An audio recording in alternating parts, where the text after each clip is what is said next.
ઘરમાં દરેક વ્યક્તિ પાલકનું શાક ખાશે, તો પાલકનું શાક બનાવવા માટે પાલકને આપણે સમારી લેશું.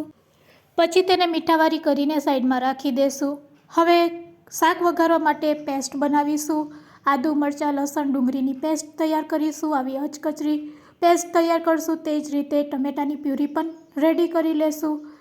મીઠાવારી પાલકમાંથી પાણી આપણે દૂર કરી લેશું.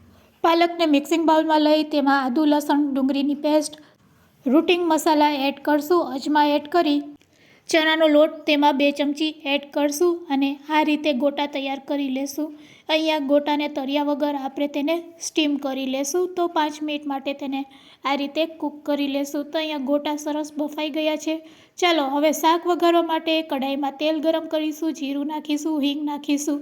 તૈયાર કરેલી પેસ્ટને તેમાં એડ કરી લેશું, સાતરી લેશું. ટમેટાની પ્યુરી એડ કરી રૂટિંગ મસાલા એડ કરશું. સાથે કાશ્મીરી લાલ મરચું પાવડર એડ કરી લીટથી તેને ઢાંકી દેશું. પછી તેમાં દહીં એડ કરશું. ફ્રેશ દહીં 2 ચમચી એડ કર્યા પછી ફરીથી લીટથી ઢાંકી દેશું. કસૂરી મેથી અને ગરમ મસાલો નાખી પાણી નાખીને તેને કૂક કરશું. પાણી ઉકળવા લાગે એટલે તૈયાર કરેલા પાલકના બોલ્સ તેમાં એડ કરી દેશું. ઢાંકીને 2 મિનિટ માટે કૂક કરીશું. અહીંયા ગ્રેવીવાળું પાલકનું શાક તૈયાર છે, જે બધાને ખૂબ જ ભાવશે.